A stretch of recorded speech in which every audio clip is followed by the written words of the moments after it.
Caitlin, it's fascinating to see how it must have felt in the room versus seeing it on television. It was interesting to see that split screen of President Trump sort of trying to say things that maybe a regular leader other leader might laugh at or smile at, and Vladimir Putin was just dead-eyed looking at him, not responding in any way. Ambassador Bolton, you've been obviously, you were in Helsinki, you were the national security advisor. What do you make of what you saw from the president? I think Trump did not lose, but Putin clearly won.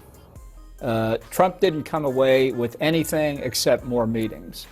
Putin has, I think, gone a long way to reestablishing the relationship, which I've always believed was his key goal.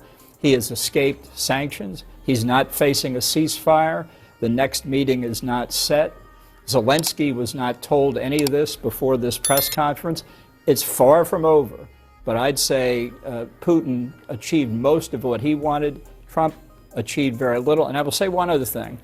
I thought Trump looked very tired up there. I mean, very tired. Not disappointed, tired.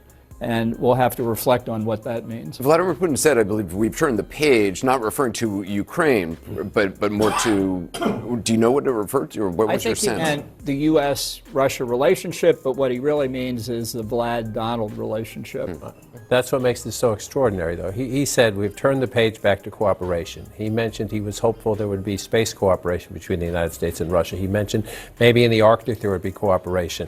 He said, yes, Ukraine deserves security guarantees, but we know what Putin believes, how he would secure Ukraine. He has a very different opinion. And he talked about how they have such a fantastic relationship and turn the page. The American president could have said, maybe we will turn the page, maybe we can do all those things, but first you have to end this war. And he didn't. He, in fact, said the relationship was fantastic. So he went for a ceasefire. He leaves with nothing. Putin got a flyover, a red carpet, a lot of handshakes, and a lot of great state TV coverage back home. I think it's even deeper. He got out of diplomatic penalty box. The 3 minutes are up. Yeah, Putin did. He's got the ability, the fourth threat of sanctions not issued. I think that's why he came here, was to avoid sanctions again and keep the economy, while it's rickety, afloat. And he's allowed and permitted to keep the war with no political consequences back home on that. So I actually think, I understand that you said Trump didn't lose. I actually think Putin came out of here more significant a winner because he has no sanctions, no economic or political isolation, and he keeps the war going for what he wants. And I sit here, we watch this, we've been waiting. I think I know less today than I did when this started. Jill Doherty, former Moscow bureau chief. I mean, you've read Russian tea leaves for many decades. Yeah, well, I mean, he hasn't changed his position. I mean, he is talking about root causes. Yeah. And he even, if I understood that part correctly, seems to be saying that President Trump is trying to get to the crux of the issues as well. It almost sounded as if, maybe this is too much, but they had convinced Trump of these root causes. And as we know, root causes are NATO, in his view, those are the root causes. Yes, so... I think it's extraordinary. If that weren't the case, hi everybody. If that weren't the case, in terms of talking to your audience at home, if that's the implication that they read into it, and it's an affirmation of his position, that's good. The thing that was interesting to see is just how artful Putin was at tickling Trump's funny bones.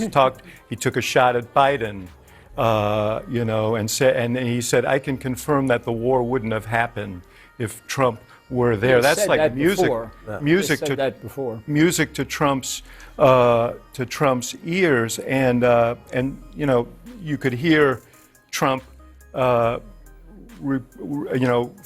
You could sense that was landed well with him, and then he started talking about Russia, and he went all back. I mean, Putin is remember when we went to Moscow in 2009, and Putin was talking to President Obama, and he said, you're an educated man. I'm just an old security apparatchik.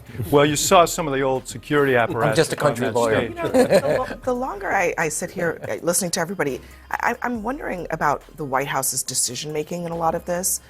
They had this lengthy meeting in the small group. They skipped another meeting that would have continued it. They decided to come out, do the press conference a little bit early, maybe not quite as early as it was originally thought to be. And then they let Putin speak first. And they let Putin speak first about something that Putin described as an agreement. He said it was perhaps a starting point. So maybe there was something agreed to. Whatever that was hasn't been communicated to European allies or Ukraine. It was not reiterated by President Trump. We know nothing now that we did not know 4 hours ago. I'm just not understanding the White House's decision making in setting this up this way, because maybe there was something agreed to, but they clearly are not confident enough in it that they were willing to say so at that podium. Ambassador Bolton, do you think there was something actually agreed to? It certainly sounds like there was something, but the fact they wouldn't announce it says it can't be very substantial. Yeah. I think, Abby, the answer to your question is there is no White House decision-making process. Right, it's just whatever they want to do. It's hard under Trump under the best of circumstances. I can attest to that. And I think today it broke down completely. I think... when you say there's no White House decision-making process, you mean it's whatever President Donald Trump is thinking said, in that moment? Yes, and then people say, yes, sir. And that's how it happens. I think the mood in Russia after this is going to be close to euphoric. I think in the United States it's going to be confused. Deflated. I think in Europe and Ukraine it's going to be very depressed. I want to check on to Fred Pleitgen in Moscow to see what kind of reaction or coverage this is getting there. Fred? Yeah, it's getting wall-to-wall coverage, Anderson, here in Russia. And as you can imagine, the Russian state media are pretty happy with the outcome so far. One of the things that's getting played again and again and again is President Trump saying that there could be a follow-up summit, and President Putin then saying next time in Moscow. That certainly is something that the Russian press is sort of zeroing in on, generally saying that they believe that the meeting went very well for Vladimir Putin, obviously outlining the fact that Vladimir Putin does not appear to have made substantial concessions to the U.S. president, certainly not towards any sort of ceasefire that might be imminent. The fact that the Russian president spoke about the root causes of the conflict and that those need to be addressed, Russia's security concerns as well, that's the exact same rhetoric that we've actually been hearing from Vladimir Putin since the beginning of the full-on invasion of Ukraine. And looking at how this evening unfolded, certainly if you see some of the Russian officials that we've sort of been monitoring, Anderson, that have been talking about this, like, for instance, the spokeswoman for the Russian Foreign Ministry, she said, look, people have been saying for the last 3 years that Russia is completely isolated, and now they're seeing President Trump roll out the red carpet for the Russian president on U.S. territory, then saying that the U.S. media was going crazy about all this. So certainly the Russians right now treating this as a positive outcome for Vladimir Putin. It was quite interesting to hear because the Russian media actually did speak to some Russian officials that then came out of those meetings, and the Russian ambassador to the United States talked about a very positive atmosphere. The Russian defense minister said that he was very upbeat after hearing about the meeting. So generally it seems as though in the Russian delegation the mood is quite positive, but here as well no one really knows what the agreements are that allegedly were put in place by these two leaders, or that were agreed upon by these two leaders. But the mood definitely on the ground here in Russia, in Russian media, and it seems also in the Russian delegation, seems to be a very positive one, Anderson. Fred Pleitgen, thanks very much from Moscow. Ram, do you want to say something? You know, yeah, I want to pick up, the president looked tired, maybe a little also, I would slightly put it, tired and irritated because he didn't get what we all know. He wants to go out there and announce that he had a win. Every day is you got to have put the headline. You got to have headline points on there. If there had been a ceasefire, he would have come out and said, "We got it." Yeah, and I wonder. I mean, you were in the North Korea discussion. We all watch it. I wonder if there was actually a firmer red line, and they couldn't get to the place he wanted, and he got stuck on you get to that fork in the road and he refused to take it. I'm not going to be.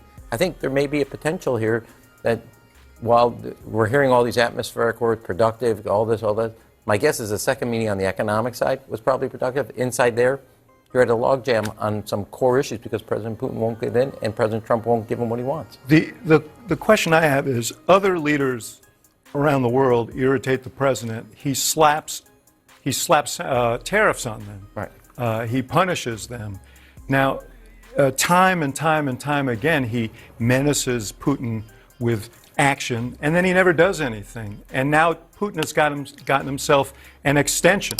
For what, we don't know. For how long, we don't know. But we know that every day is to his benefit at this point. So it's concerning. Four sanction red lines have all been crossed and never a consequence, and he gets to continue the war. Yeah, I think the answer may be that Putin convinced him on certain things that were essential to Zelensky, that Trump was being told, you got to advance Zelensky's agenda on this, and Putin convinced him that that was not right, possibly on the question of the security guarantees, that he was just very clear on that. But I think Putin really got what he wanted from Trump. And if Trump had been irate, he would have called things off. Putin has gotten to him. I think that's very clear.